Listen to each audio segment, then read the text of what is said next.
그때 이스라엘 사람들이 기드온에게 이르되 당신이 우리를 미디안의 손에서 구원하셨으니 당신과 당신의 아들과 당신의 손자가 우리를 다스리소서 하는지라. 기드온이 그들에게 이르되 내가 너희를 다스리지 아니하겠고 나의 아들도 너희를 다스리지 아니할 것이요 여호와께서 너희를 다스리시리라 하니라. 기드온이 또 그들에게 이르되 내가 너희에게 요청할 일이 있으니 너희는 각기 탈취한 귀고리를 내게 줄지니라 하였으니 이는 그들이 이스마엘 사람이므로 금 귀고리가 있었음이라. 아멘. 할렐루야. 예, 특순의 큰 은혜를 받았습니다. 아마 여기 계신 많은 분들이 이렇게 특순을 지켜보시면서 아니 제가 이런 생각들을 하시는 분들이 없지 않았을 거라고 생각이 되는데요. 이 대학부에 많은 공동체들이 있죠. 우리 가장 기본적으로 팀이 있고 또 우리 여러 부서들이 있고 또 훈련하는 모임들이 있고 또 우리 캠퍼스 모임들이 있습니다.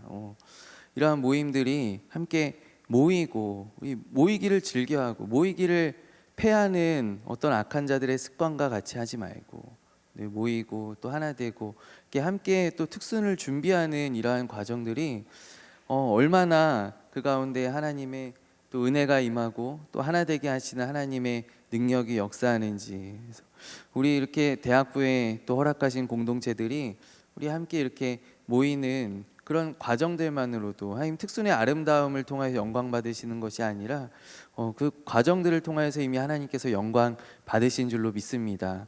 우리 더 많은 캠퍼스 또 더 많은 팀들이 우리 함께 모이고 또 하나님께 영광 돌리기를 원합니다. 우리도 함께 찬양할까요? 주님은 상 같아서 우리 함께 찬양하겠습니다.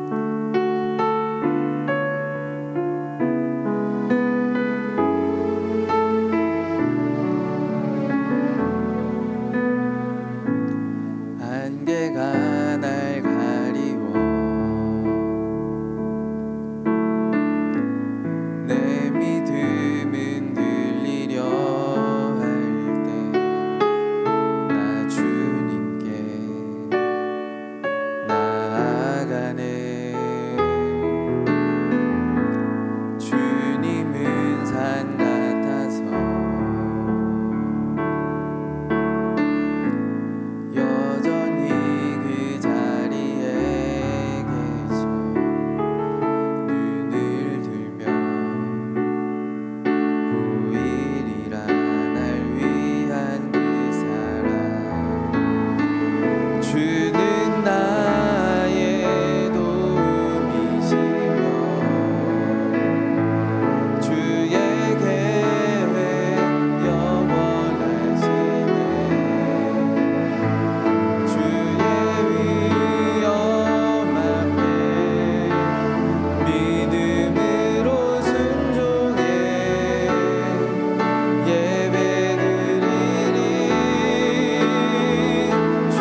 하나님 아버지, 안개가 나의 눈을 가리워 나의 믿음이 흔들리려 할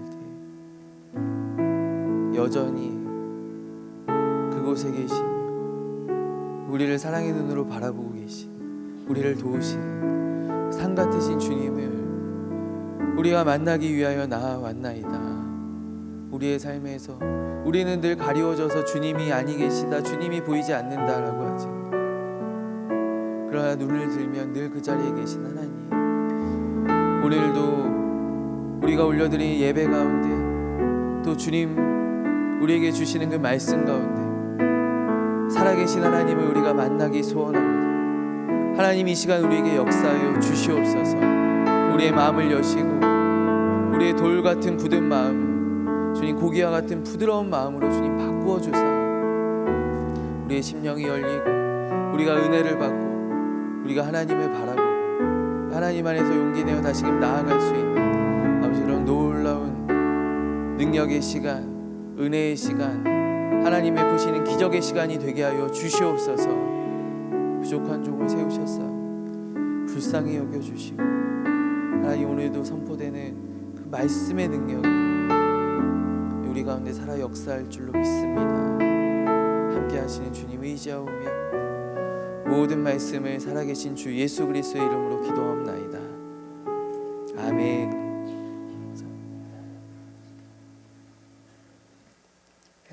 할렐루야. 네, 오늘도 하나님의 은혜를, 하나님 주시는 말씀을 사모하여 나온 우리 사랑하는 유송 공동체 모든 한 사람 한 사람 위에 하나님의 크신 은혜와 또 주님의 위로가, 주님의 힘주심과 또 주님의 능력이 함께 하실 줄로 믿습니다. 우리 옆에 있는 지체들과 함께 인사할까요? 우리 인사할 때 사랑합니다, 사랑합니다, 네, 사랑합니다. 네. 한 번 더 인사합시다. 우리 승리합시다. 우리 이렇게 인사합시다. 승리합시다. 네, 여러분들 이제 또 맞닥뜨리고 있는 삶의 자리가 결코 녹록지 않은 줄 압니다. 그러나 우리가 주님을 믿는 믿음으로 우리 서로를 또 권면하고 독려하며 우리 승리하며 나아가기를 간절히 원합니다. 우리 함께 몇 주 동안 지금 사사기의 말씀을 계속하여 나누고 있는데요. 우리 첫 번째 주에 이제 사사기의 어떤 전반적인 배경에 대하여서 이제 끊임없이 되돌아가는 그 이스라엘 백성들의 그 강팍함, 사실 우리의 모습이죠. 이 사사기에 나오는 백성들의 모습이 사실 나의 모습입니다. 우리의 모습, 아니요, 우리의 모습이라 하기보다 정말로 나 자신의 모습이지 않습니까? 근데 그럼에도 불구하고 또 끊임없이 그 쳇바퀴를, 아니 우리가 끊임없이 되돌아간다면 그럼 하나님께서 끊어버리시면 그만입니다. 그러나 끊임없이 계속하여서 또 우리를 구원하시는, 사사들을 세우시는 그 하나님의 은혜와 사랑이, 하나님의 신실하심이, 택하신 백성들을 향한 그 하나님의 신실하심이 바로 나타나 있는 책이 이 사사기이다. 사사기. 그리고 지난번에 이제 그 앞에 있는 사사들을 떼고 이제 기드온의 이야기, 이제 첫 번째 이제 우리가 다룬 사사의 이야기로 기드온의 이야기를 통하여서 기드온이 이제 전쟁을 준비합니다. 그러니까 전쟁을 치르는 과정 가운데 미디안의 큰 군대입니다. 기드온이 어떻게 하면서 나아갔는가? 그는 끊임없이 하나님의 임재를 확인하며 나아갔다라는 것이죠. 오늘을 살아가는 우리들의 삶 가운데에도, 우리가 세상 가운데 늘 영적인 전장에서 우리가 살아가는 우리의 삶 가운데에도 이와 같이 함께 하시는 하나님의 표징이, 하나님의 함께 하시는 사실을 우리가 늘 확인하는 것이 필요하다라는 것이죠. 어떻게, 우리의 삶 가운데 우리가 어떻게 그렇게 할 수 있는가? 바로 우리 하나님의 말씀을 통하여서, 우리 듣는 말씀과 또 우리가 읽는 말씀을 통하여서 우리는 늘 하나님의 함께 하심과 나에게 주시는 하나님의 약속을 발견해야 할 줄로 믿습니다. 또 한 가지는 바로 우리의 삶 가운데서, 우리의 삶 가운데 맞닥뜨리는 그러한 상황들을, 수많은 사람들을 통하여서 우리는 뜻하지 않은 곳에서 하나님의 인도하심과 지금도 살아 역사하시는 하나님의 능력과 하나님의 도우심을, 하나님의 지켜 보호하심을 우리는 발견할 수 있다라는 것이죠. 우리의 날마다의 삶 가운데에서 우리는 우리의 힘으로 살아가는 것이 아니라 나의 믿음이요, 아니요, 나의 믿음이 아닙니다. 바로 함께 하시는 하나님의 도우심 가운데에서 늘 보여주시고 깨닫게 하시는 그 표징을 우리가 구하면서 나아갈 때 나와 함께 하시는 하나님이 나의 삶을 인도하여 주신다. 나를 기도원과 같이 승리하게 하여 줄 것이다. 그 기도원에게 그 포도주 틀은 수치의 자리였지만 그러한 곳이 적장에 적의 우두머리에 그 목걸이를 취하는 승리의 자리가 되지 아니하였는가. 바로 우리의 삶의 자리가 우리의 부끄러운 자리, 우리의 패배의 자리일지라도 우리가 함께 하신 하나님을 붙들 때 그곳이 바로 우리의 승리의 자리가 될 줄로 믿습니다. 오늘 제가 한 번 더 기도원의 이야기를 제가 가지고 나왔는데, 그러나 여러분 걱정하지 마십시오. 염려하지 마십시오. 이거 불안하다. 이 사사기 이야기가 길어지는 것 아닌가. 혹시 목사님이 연말까지 계속 가시려고 그러나 저도 정확히는 알 수 없지만 그러나 저도 목표, 저와 여러분들의 지향하는 바는 똑같습니다. 빨리 끝내야 되겠다. 이 사사기 또 이야기 우리 함께 은혜를 나누고 저도 또 다음 주시는 은혜들을 찾아가기를 원하는데요. 오늘 우리가 기도원의 이야기 같은 경우는 우리가 한 번 더 살펴볼 필요가 있겠다. 우리가 알고 있는 대로 어떻습니까? 기도원은 승리하였죠. 기도원 승리하였어요. 미디안을 상대로 그 군대가, 그 숫자가 무려 13만 5천 명 대 300명이었지 않습니까? 놀라운 승리를, 정말 인류 전쟁 역사에 유례가 없을 만큼 놀라운 승리를 이 기드온이 거두었습니다. 근데 우리는 여러분 알고 있지 않습니까? 이 승리는 누가 주신 것이죠? 모르세요? 이 승리 누가 주셨나요? 이 승리 하나님께서 주셨다라는 것이죠. 부인할 수 없는 하나님의 강력한 증거들이 이 기드온이 아니라 사사기 6장과 7절 말씀 가운데 계속하여서 나타납니다. 이 승리는 하나님께서 주신 것이다. 첫째로 기드온이 그가 부름받았을 때 고백했듯이 그의 지파는 이스라엘 가운데 가장 작은 지파인 므낫세 지파. 여러분, 므낫세 지파가 어떤 지파입니까? 그 므낫세는 사실 요셉의 장자입니다. 요셉 지파가 므낫세 지파와 에브라임 지파인데, 요셉의 장자인데, 그러나 요셉의 아버지 야곱이 축복할 때 손을 엇갈려서 축복하시죠. 창세기에서. 그래서 어디를 축복하시는가? 야곱이 에브라임 지파를 축복해요. 동생인 에브라임을 축복합니다. 그래서 장자의 어떤 권한이, 에브라임이 사실 실질적인 영적인 장자 지파가 유다 지파라면 그 이스라엘의 실질적인 장자 지파는 에브라임입니다. 에브라임. 그러니까 그 형제 가운데, 므낫세는 특별히 형제 가운데 축복이 비껴간 그런 지파이지 않습니까? 그러니까 이스라엘 가운데 에브라임은 굉장히 풍성하고 막강하고 수가 많으나, 그러나 므낫세는 정말 이스라엘 가운데 가장 작은 지파가 되었습니다. 이 가장 작은 지파인 이 므낫세 지파에 또 기드온은 스스로 고백하기를, 나는 그 지파 가운데도 우리 가문은, 우리 아버지는, 우리 가문은 가장 작은 가문이, 나는 그 가운데 가장 작은 자입니다. 근데 하나님께서 가장 이스라엘 민족들 가운데 가장 작은 이 사람을 들어서 사용하셨다라는 것이죠. 또 한 가지는 하나님께서 많은 수로 구원하신 것이 아니다라는 것입니다. 우리가 너무나 잘 알고 있듯이 하나님께서는 300명으로 그들을 구원하셨다. 왜냐하면 하나님께서 친히 그 이유를 말씀해 주실 때 그들이 스스로 생각하기를, 우리가 스스로 구원하였다, 우리의 수가 이만큼이나 되니까 우리가 이기지 않았는가, 그러한 가늠성을 하나님께서 원천적으로 봉쇄하신 것입니다. 너희가 나중에 전쟁에서 이기고 난 후에 또 다시 돌아갈까 봐서, 또 다시 그들의 힘을 의지할까 봐서 하나님께 특별히 하나님께서 정예 군대로 구원하신 것도 아닙니다. 하나님이 무작위적으로 그냥 선별하신, 그냥 물을 마시라고 하고 여기 300명만 이렇게 마시는구나 그러고 뽑은 게 바로 300명입니다. 무작위로 선별하신 그 300명을 통하여서 누가 구원했어요? 하나님께서 구원하셨다.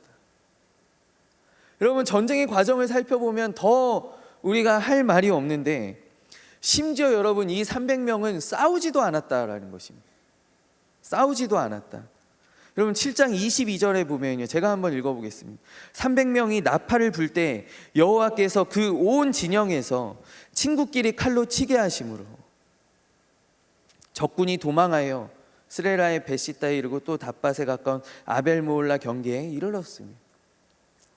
여러분 이 300명이 전쟁에 나갈 때 여러분 손이 두 개 있잖아요. 이들의 한 손에 무엇을 들어? 한 손에 꽹과리를 들었어. 한 손에는 횃불을 들었습니다. 그들이 싸울 칼은 어디에 드느냐? 칼은 발가락으로 짚고 갔느냐? 아니, 그렇죠.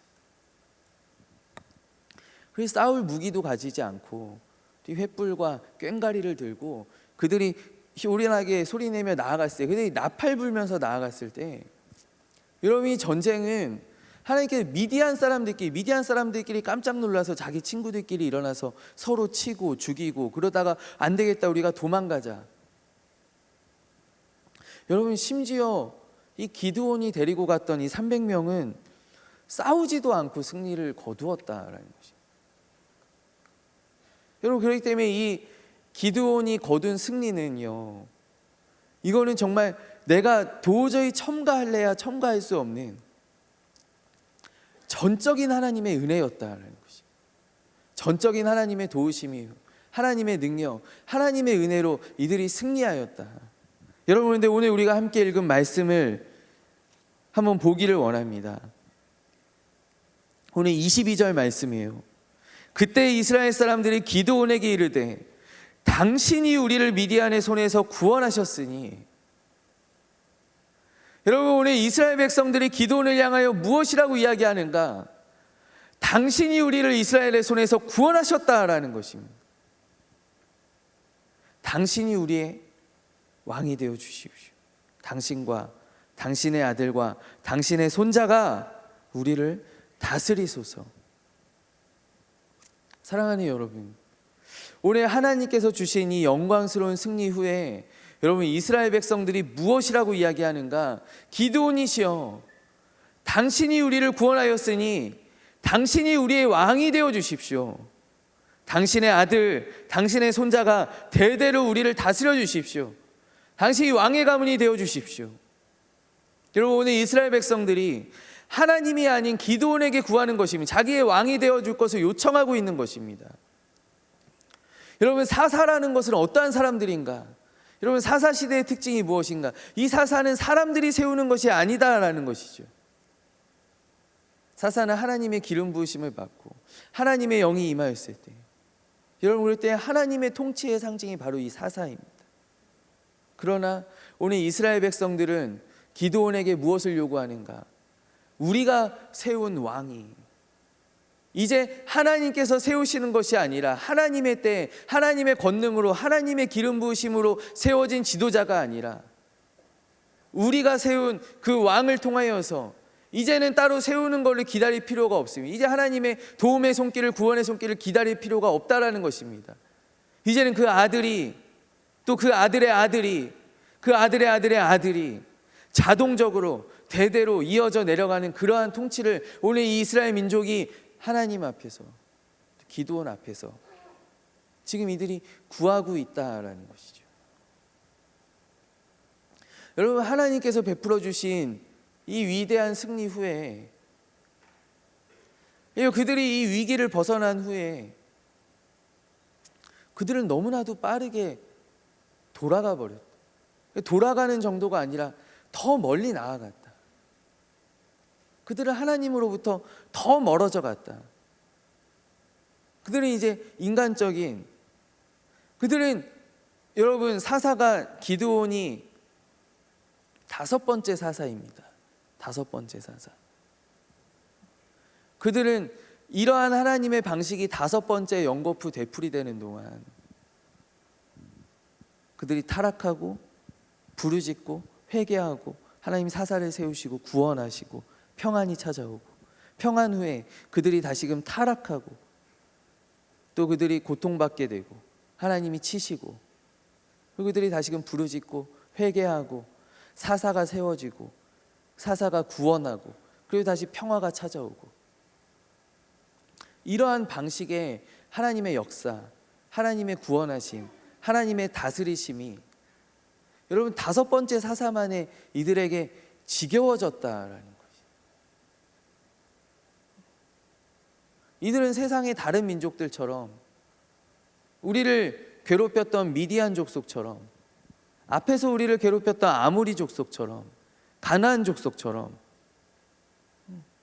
하나님의 다스리심이 아니라 왕의 다스리심을 구하는, 여러분, 하나님 없는 민족들처럼 살기를 이들이 원하였다라는 것입니다.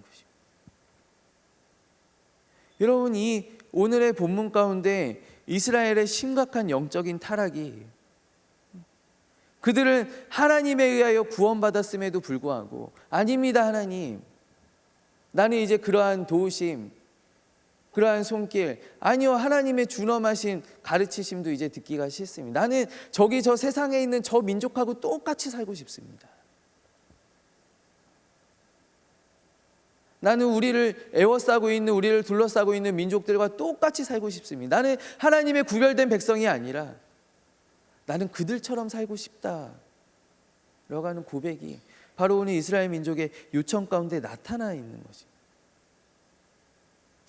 여러분, 이전까지 4번의 사사시대와 오늘의 여러분 큰 차이점이 무엇이냐면, 여러분 지금까지는 온니엘과 에훗과 삼갈과 여러분 드보라, 여러분 적어도 이때까지는요, 사사가 통치하고 있는 기간 동안은 적어도 백성들이 타락하지 않았었다라는 것이죠.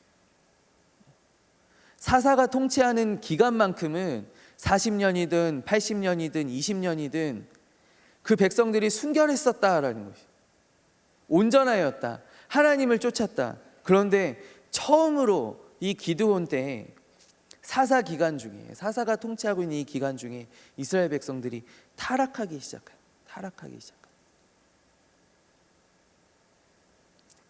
여러분, 어떻게 이러한 일이 일어나게 되었는가?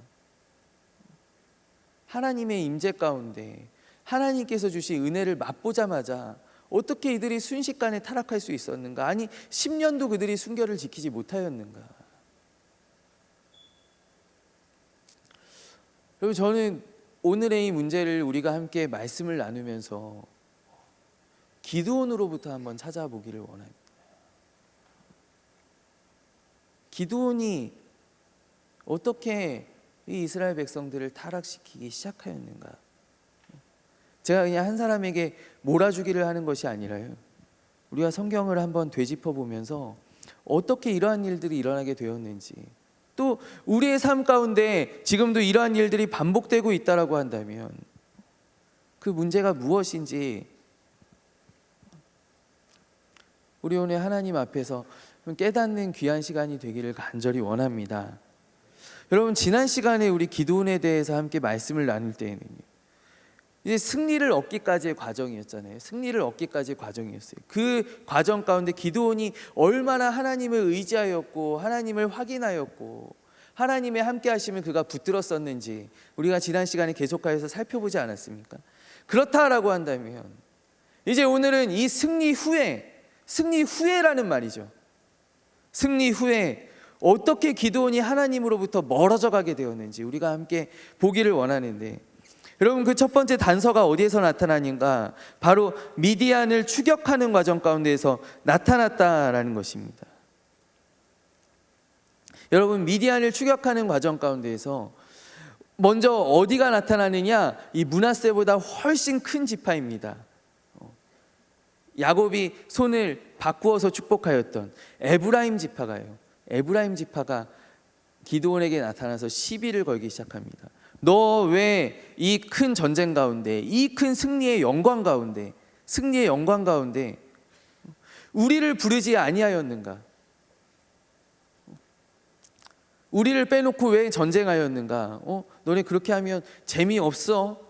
라고 나오는 에브라임 사람들에게, 에브라임 지파에게 기드온이 무엇이라고 대답하는가? 기드온이 그들에게 이르되, 내가 이제 행한 일이 너희가 한 것에 비교가 되겠느냐? 에브라임의 끝물 포도가 아비에셀에, 바로 므낫세의 만물 포도보다 낫지 아니하냐? 하나님이 미디안의 방백, 미디안의 왕 오렙과 스앱을 너희 손에 넘겨주셨으니 내가 한 일이 내가 전쟁한 것이 어떻게 너희가 한 것과 비교될 수 있겠느냐. 나는 너무나 작고 너희는 너무나 대단하다. 기드온이 이렇게 추켜 세워줍니다. 그래서 에브라임 사람들이 만족하고 그들의 땅으로 돌아가면 싸우지 않고 만족하여서 그래 뭐 그렇게까지 이야기하는데 뭐 그렇다면 그런 걸로 하지 뭐 이러고 딱 돌아갑니다. 기드온이 참 대단하죠. 기드온이 참 겸손하고 그가 승리의 영광을 그냥 취하지 않고 이웃 지파에게 돌리고 참 굉장한 모습을 보여주지 않습니까? 그런데 그것이 그렇게 간단한 문제가 아니라는 것이 바로 뒤에 나오는데요. 그리하여서 에브라임 지파를 돌려보내고 난 다음에 기드온은 계속하여서 그 전쟁을 수행하는데 바로 미디안의 이제 남은 방백들을 쫓아가는 것이 남은 왕들을 쫓아가는 것이죠. 그런데 쫓아가면서 어떠한 성읍들을 만나느냐 하면 바로 숫곳 그리고 분우엘이라는 두 성읍을 만납니다. 근데 두 성읍이 기드온에게 한결같은 태도로 대하는데 바로 에브라임과 같은 태도로 기드온에게 대하는 것이죠. 도대체 기드온이 이제 지나가면서 숫곳 사람들에게 우리 지금 추격하고 있는데 우리에게 좀 먹을 것을 달라, 우리를 좀 도와달라 라고 요청하니까 숫곳 사람들이 이렇게 이야기합니다. 아니 뭐 너네가 벌써 잡은 것도 아니고 쫓아가고 있는 와중에 니네가 이길지 미디안이 이길지 어떻게 아느냐, 도와주지 않겠다라고 이야기합니다. 분우엘 지방도 마찬가지였어요. 근데 여러분 이때 기드온이 에브라임에게 했던 것과 같은 태도를 보이지 못한다라는 것입니다. 기드온이 숫곳과 분우엘 사람들에게는 무엇이라고 이야기하느냐면 너희가 정말 그렇게 나왔겠다. 그러면 내가 돌아올 때 내가 만약에 이기고 돌아온다면 내가 너희들을 가만히 두지 아니하리라.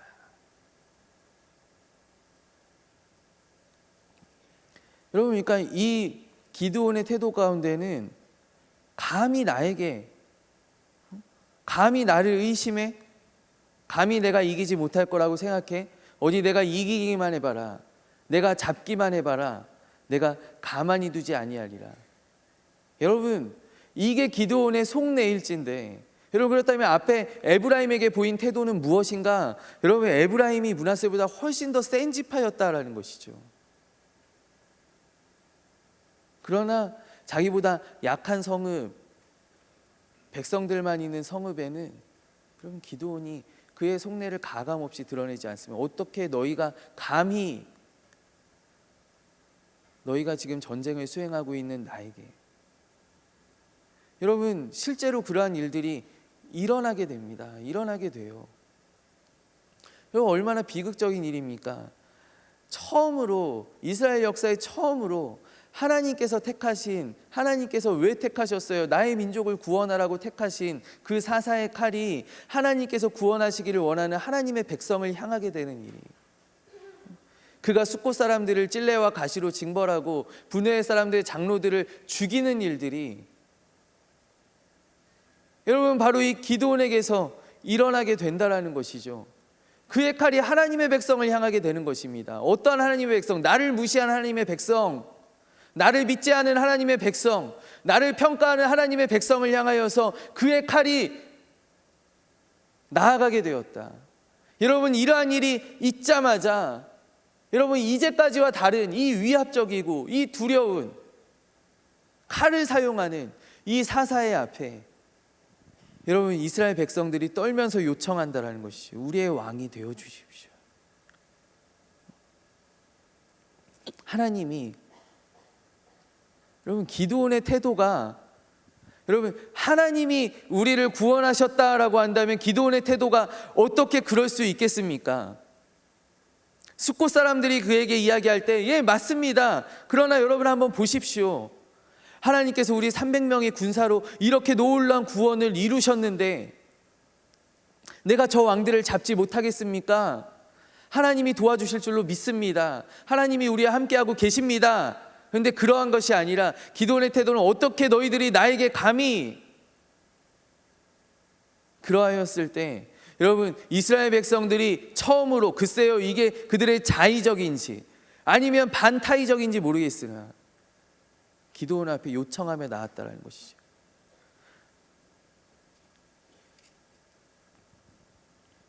무엇이라고요? 당신이 우리를 구원하였으니. 당신이 했습니다. 이제 보니까 당신이 한 거 맞습니다. 당신이 저 왕도 붙잡았고, 당신이 저들도 추격하였고, 당신이 저들을 말 듣지 않는 우리 지파도 벌받았고, 당신이 다 한 것입니다. 당신이 우리를 구원하였으니 우리를 다스려 주십시오. 우리 왕이 되어달라. 여러분들, 오늘 사실 말씀 가운데 또 하나 의아한 기도원의 태도가 나오는데요. 바로 무엇이냐면 기도원이 거절한다. 그 요청을 처음에 거절합니다. 기도원이 그들에게 이르되, 23절 말씀이죠.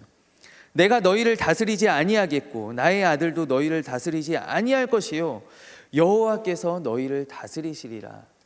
할렐루야. 놀라운 믿음의 고백이 기드온의 입에서 나왔어요.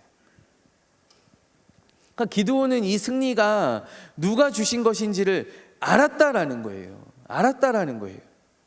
그러나 여러분, 바로 이어지는 본문은 더 놀라운데요. 이거를 누구보다도 잘 알고 있는 기드온이 백성들에게 무엇이라고 이야기하는가? 기드온이 또 그들에게 이르되, 24절 말씀입니다. 우리가 24절까지 읽었죠. 내가 너희에게 요청할 일이 있으니 너희는 각기 탈취한 귀고리를 내게 줄지니라. 기드온이 그 백성들의 재산을 수탈하기 시작하는 것입니다. 그러니까 기드온이 말로는 내가 너희의 왕이 되지 않겠다, 하나님이 너희의 왕이시지 어떻게 내가 너희의 왕이냐, 말로는 이렇게 이야기합니다. 그러나 그는 이스라엘 백성들을 향하여 왕이 취할 수 있는 모든 영광을 그가 취하게 되는데, 바로 첫 번째가 그들에게 금 귀고리를 가져오라. 너희가 가지고 있는 폐물들을 다 나에게 가져오라. 바로 백성들을 수탈하지요. 그 귀고리를 빼앗아서 기드온이 무엇을 하는가? 그가 하나님의 에봇을 만듭니다. 에봇을. 27절 말씀에 기드온이 그 금으로 에봇 하나를 만들어서, 그가 에봇을 만들어서 자기의 성읍 오브라에 두었다. 여러분, 이 에봇이 무엇이냐면요, 이 에봇은 제사장이 그가 옷을 입고 그 위에 걸치는 것이 바로 에봇입니다. 에봇. 그러니까 이 에봇은 오직 누구만 착용할 수 있는가, 누구만 가질 수 있는가, 이것은 오직 제사장만 착용할 수 있고, 제사장만 사용할 수 있고, 제사장만 취할 수 있는 것이 바로 이 에봇입니다. 근데 기드온이요, 하나님의 백성들에게서 금 귀걸이를 나에게 가지고 오너라. 내가 정말 너희를 구원하였다라고 생각하면 다 가지고 와. 다 가지고 와. 그것으로 무엇을 만들었느냐? 하나님의 에봇을 만들었다. 에봇을. 여러분, 이 에봇을 쓰는 것은요, 이거는 하나님의 뜻을 물을 때 사실 사용하는 것입니다. 사울왕이 나중에 이제 사무엘서에 가면 사울왕이 그 블레셋과 전쟁할 때, 여기에서 이제 블레셋 사람들이 패퇴하고 있는데 내가 쫓아가야 될지 아니면 내가 여기서 멈춰야 될지 하나님의 뜻이 궁금하죠. 그때 그가 무엇이라고 이야기하느냐? 하나님의 에봇을 나에게 가져와. 어서 제사장을 불러와서 에봇을 나에게 가져라. 에봇을. 하나님께 한번 물어보자. 다윗 왕도 하나님께 물어볼 때 제사장을 불러서 에봇을 가져오라. 하나님께 물어보자. 이 하나님의 뜻을 물을 때 사용하는 이 에봇을, 여러분, 그렇기 때문에 이 에봇은 어디에 있어야 되느냐? 대제사장이 가지고 있는 것이고, 이 제사장은 어디에 있느냐? 실로에 있는 하나님의 성막에. 지금 이 사사시대에는, 이제 나중에는 예루살렘에 있는 성전에, 근데 이 사사시대에는 아직 성전이 건축되지 않은 이 사사시대 실로에 있는 하나님의 성막에 있어야 하는 이 에봇이, 여러분, 이 에봇을 뺏어온 것이 아니라 똑같은 에봇을 기드온이 만들어서 바로 자기의 성읍에 두었다라는 것입니다. 이것은 무엇이냐? 바로 이제부터 하나님께 물어보려면, 누구든지 하나님께 물어보려거든 나에게로 오라라는 것입니다. 나에게로 오라. 나에게로 헌금을 가지고 와. 나에게로 양을 가지고 와. 나에게로 곡식들을 가지고 와.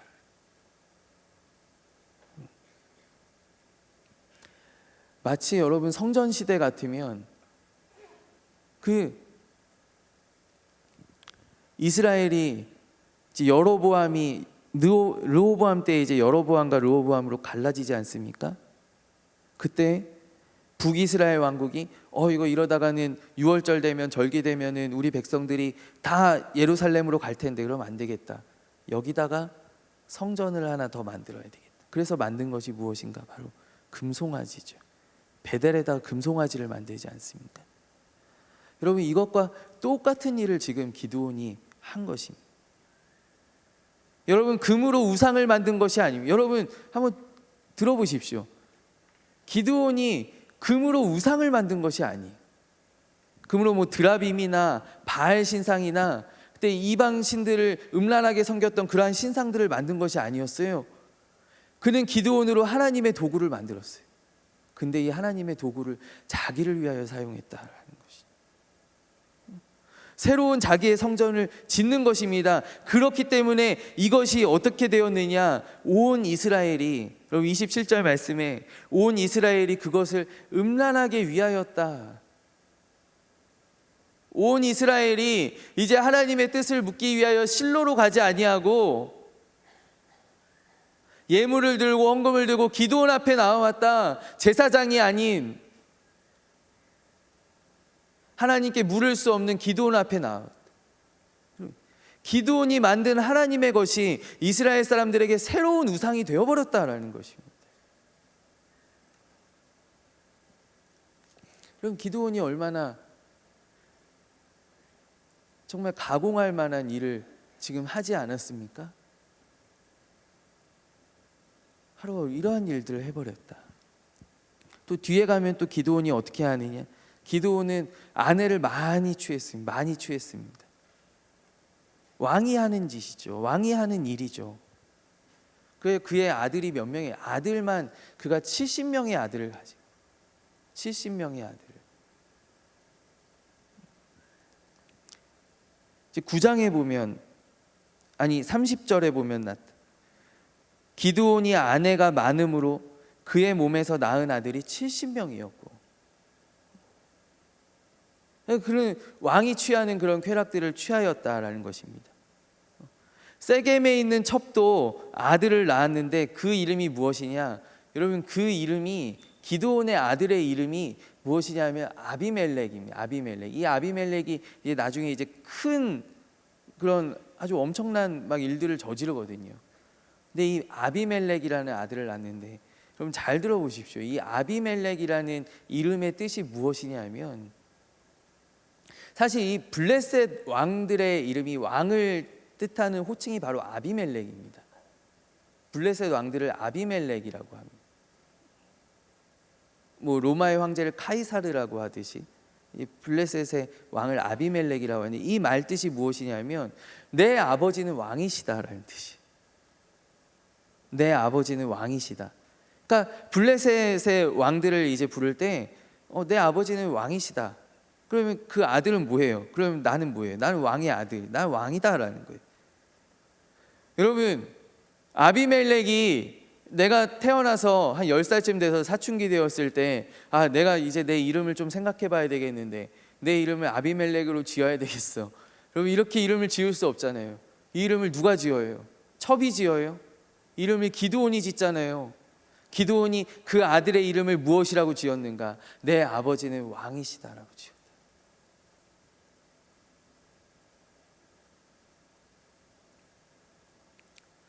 여러분 기드온의 삶 가운데 이러한 일들이 나타났다. 여러분 결국 기드온이 얻었던 승리는 무엇인가? 그가 얻었던 승리는 무엇인가? 결국 기드온에게 독이 되었다라는 것입니다. 그는 하나님이 우리를 구원하였다, 하나님이 우리를 다스리신다, 하나님이 행하셨다. 그는 머리로는 알았고 그는 입술로는 고백했지만, 그러나 그의 삶은 그렇지 않았다라는 것입니다. 그의 삶은 내가 했다, 내가 왕이다, 내가 하나님이다. 그를 결국 아는 것과 그의 고백과 그의 삶이 일치하지 못하였다. 여러분, 그에게 주어진 승리가 그에게 복이 되기는커녕 영광이 되기는커녕 그의 삶에 큰 올무와 독이 되게 되었는데, 사랑하는 여러분, 잘 들어보십시오. 우리가 받는 축복에는 여러분 무서운 영적인 위험이 도사리고 있다는 것을 알아야 합니다. 여러분, 우리가 누리는 평안에는 큰 영적인 위험이 도사리고 있다는 것입니다. 여러분, 성공은 무엇이냐? 성공은 우리를 하나님의 은혜를 잊어버리게 하기끔 쉽다라는 것이죠. 여러분, 우리는 사실 하나님께 기도하여, 하나님께 간구하여, 하나님을 의뢰함으로, 하나님을 붙잡음으로, 여러분, 우리는 전쟁에서 승리하기를 원하는데, 여러분, 지난주의 말씀과 같이 우리가 늘 하나님의 표징을 구하며 하나님의 함께 하심을 붙잡으며, 여러분, 우리는 승리를 향하여 달려가기를 원하지 않습니까? 여러분, 오늘 우리가 함께 나눈 이 본문의 말씀은 너희가 승리하였는가? 승리하였다면 그 후에는 과연 어찌할 것인가? 여러분 승리하였습니까? 여러분, 그러하다면 여러분 그 후에는 어떻게 할 것이냔 말입니다. 여러분, 그 승리를 하나님께서 주셨습니까? 우리는 그렇게 고백할 수 있을 것입니다.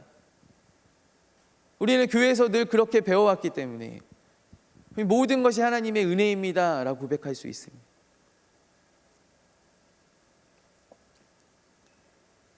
그러나 여러분들의 고백과 일치한 삶을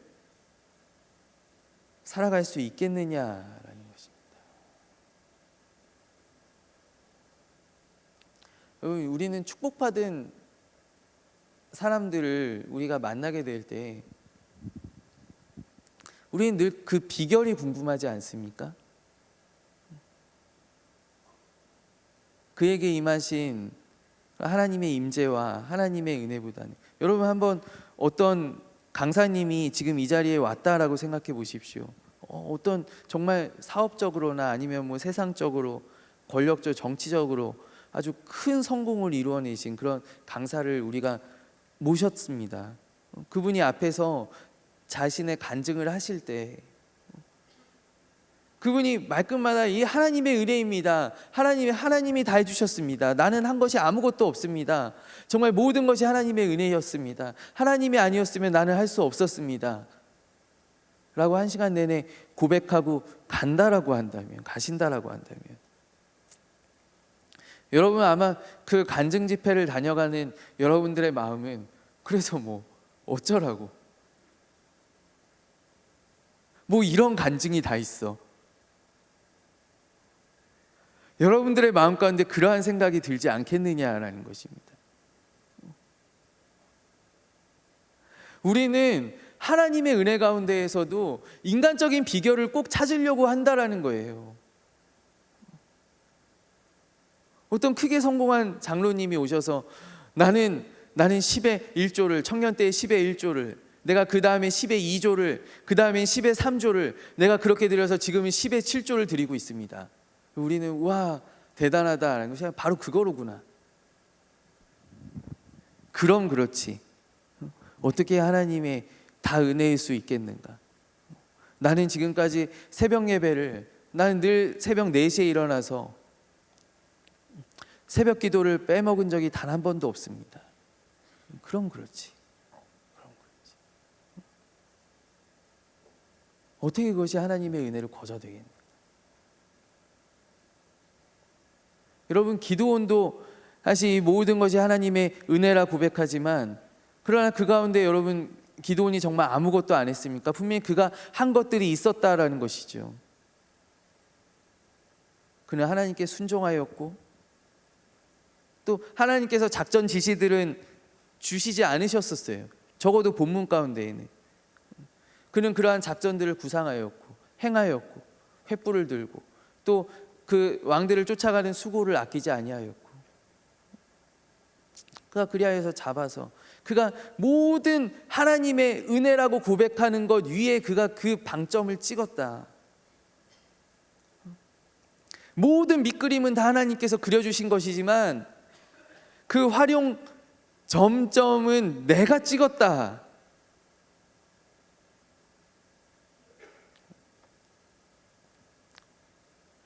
내가 취업하게 된 것이 모든 것이 하나님의 은혜이지만 그러나 난 그것을 위하여서 얼마나 많은 밤을 지새웠던가. 내가 합격한 것이 모든 것이 하나님의 은혜였지만은 그러나 내가 그것을 위하여 얼마나 기도실을 내 집처럼 들락날락 걸었는가, 드나들었는가. 내가 지금 이렇게 잘된 것이, 이렇게 풀린 것이 모든 것이 하나님의 은혜이지만은 그러나 나는 힘든 상황 가운데에서도 직분을 감당하며 한 번도 예배에 결석한 적이 없지 않았던가.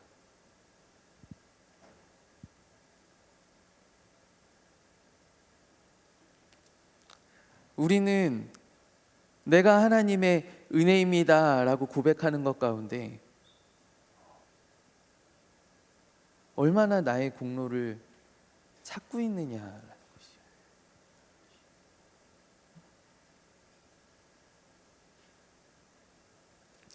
것이죠. 저는 너무나 어리고 너무나 부족하지만은 그러나 저도 이제 가끔씩 신대원 이렇게 준비하는 지체들이나 뭐 형식적으로일지는 몰라도 저한테 이렇게 찾아와서 막 이런 질문을 할 때가 있어요. 목사님 어떻게 설교를 말씀을 어떻게 준비하십니까? 라고 물어볼 때 제가 그렇죠. 다 하나님의 은혜지. 하나님께서 주시는 거지. 라고 이야기하면요. 굉장히 실망해요. 가르쳐 주기 싫으시구나. 뭐 이런 막 그 뭐죠? 이 어른들 이야기하는 사업 비밀을 하는 것처럼 제가 그러면 저 뭐라도 찾아야 돼요. 뭐라도 내가 도대체 왜 그러지? 내가 왜 그러지? 나는 뭐 당회장 목사님만큼은 아니지만 내가 그 성경을 50번 이상 읽었어. 그러하구나. 그거였구나. 무언가를 하나씩 가지고 간다고요. 여러분 그러나 그럼 저는 제가 할 수 없다라는 걸 너무나 잘 알아요. 그럼 제가 설교를 마치고 예배를 마치고 내려가서 아니면 이곳에서 엎드릴 때 여러분 정말 저는 하나님 앞에 너무나 부끄러워서 가슴을 칠 때가 너무나 많아요.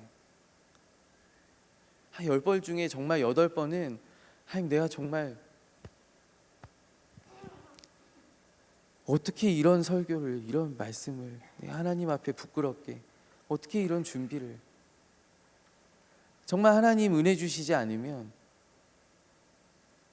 내가 준비한 것으로는 여러분들에게 은혜를 줄 수가 없어요.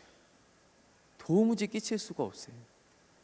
하나님께서 조금이라도 역사하시지 않으면 나에겐 능력이 없다고요. 그러나 우린 그 가운데서 얼마나 내가 한 것들을 찾고 있느냐라는 것입니다.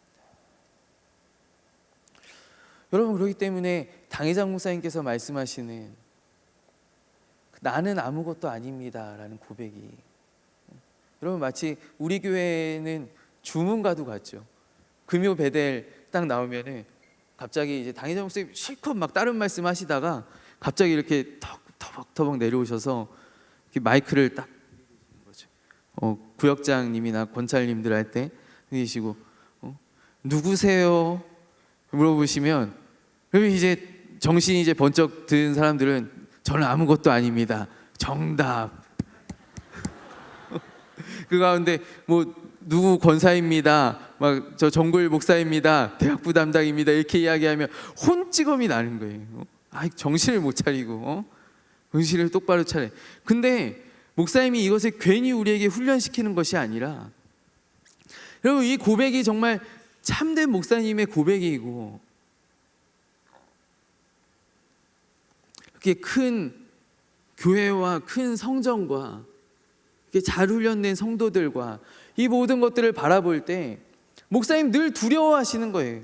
이 영광을 내가 취하게 되면 어떻게 할까? 목사님 끊임없이 자기를 계속해서 목사님 자기를 낮추시는 거예요. 목사님 그렇게 뛰지 않으셔도 되는데 그냥 뛰시는 거예요. 성도들 앞에서 우스꽝스러운 모습들을 보여주시는 거예요. 한 바퀴 막 돌기도 하고 부족한 모습들을 계속하여 나타내시는 거예요. 왜 그러시느냐 하면 나는 아무것도 아니기 때문이에요. 당신께서 총회장 하셨다고 해서 조금이라도 거들먹거리시고 조금이라도 어깨가 높아지시고 이러한 것들을 용납하지 않으시고 때로 그러한 모습들이 보여졌다면 계속하여서 목사님 회개하시고 또 낮추시는 거예요. 내가 조금이라도 새벽 예배 소홀히 하면은 나오셔서 고백하시는 거예요. 내가 하나님 앞에 너무나 부끄러웠노라고. 내가 이만큼 했다고, 내가 나이 들었다고 새벽 예배 이렇게 소홀히 하고, 내가 기도할 때 무릎 꿇지 않고, 내가 기도할 때 양반다리로 기도하고, 이러한 것들이 너무나 부끄러웠다고. 왜 가감 없이 그런 부끄러움들을 말씀하시는가 우리에게? 당신은 정말 하나님 앞에 아무것도 아니시라고 생각하고 계시기 때문이에요. 그러한 영성이, 여러분, 우리가 명성교회에서, 우리가 참으로 복된 교회에서 섬기며 은혜 받고 있는데, 여러분 정말 아무것도 아니십니까? 저는 정말 하나님 앞에 내가 아무것도 아니게 되기를 원합니다. 간절히 원합니다. 내가 때로는 또 영적으로 교만하여지고 흐려져서 높아졌다가도 나는 얼른 깨닫고 다시금 바닥으로 돌아가기를 원합니다. 여러분, 오늘 기드온의, 글쎄요, 기드온이 백성들의 말을 듣고 덜컥했었더라면, 당신이 우리를 구원하였으니 덜컥하고 그가 다시금 그 포도주 틀에서 타작하던 그 자리로 돌아갔었더라면, 나는 정말 아무것도 아니었는데, 나는 가장 작은 자였는데, 나는 겁쟁이였었는데 자리로 돌아갔었더라면, 여러분, 오늘 어떻게 이러한 일들이 일어날 수 있었겠습니까? 여러분, 근데 이 기드온의, 여러분, 이것이 바로 영적인 타락이다라는 것이. 무엇 후에요? 승리 후에요. 승리 후에요. 여러분, 그러하다면 여러분들이 원하시는 승리는 무엇입니까?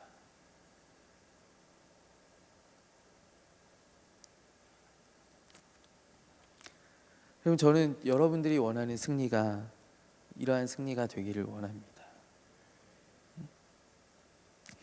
더 좋고 편한 가능성의 유혹을 절연히 잘라버리고 오직 주님만 따라가는 것, 그것이 바로 승리라네. 하고 싶은 말, 내 많고 많은 말, 내가 나를 나타내고 싶은 말, 그러한 말들을 내가 힘겹게 억누르고 오직 주님께서만 말씀하시게 하는 것, 그것이 바로 승리라니.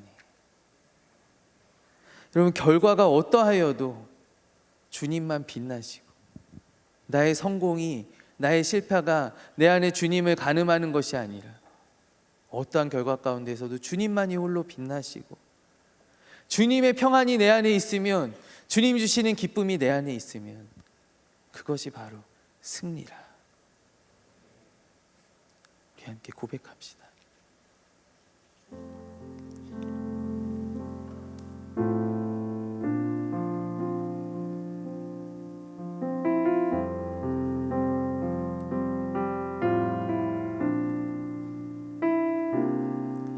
승리가 무엇인 줄 아는가? 승리가 무엇인 줄 아는가? 더 좋고 편한 가능성의 유혹을 절연히 잘라버리고 오직 주님만 따라가는 것, 바로 승리라네.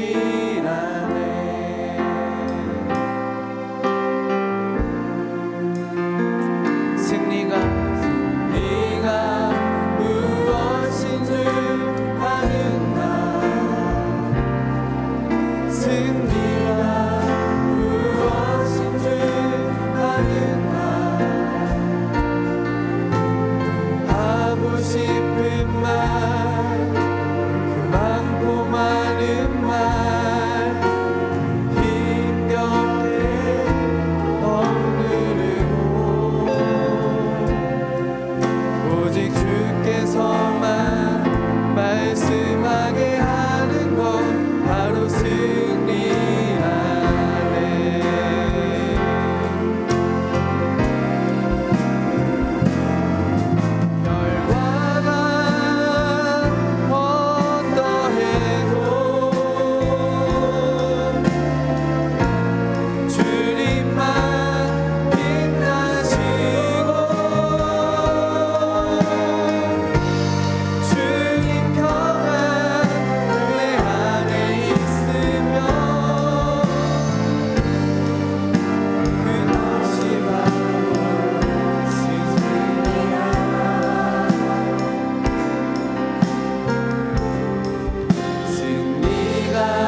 다시 한번 고백합시다. 승리가 무엇인지 아는 승리가 무엇인 줄 아는가 승리가 무엇인 줄 아는가 또 적고 변한 가능성이 유혹을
하나님 아버지,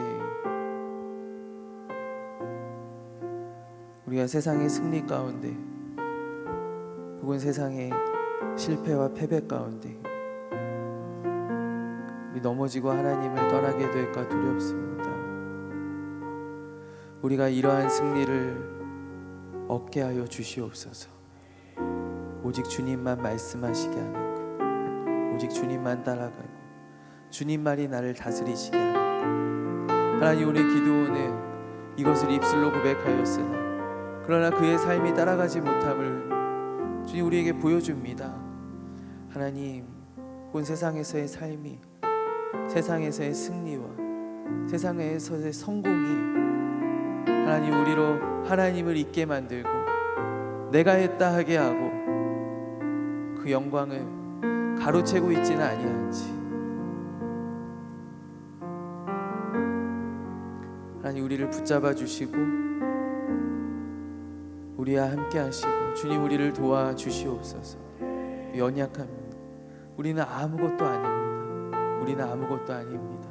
나의 마음이 높아질 때마다 늘 그 포도주 틀로 돌아가고 늘 주님 앞에 처음 나올 때 나 자신에게로 돌아가고 주님 앞에 몸을 낮추고 주님을 우리의 왕 되시게 하는 우리 승리하는 우리 대학부 우리 모든 주의 청년들이 다 되게 하여 주옵소서.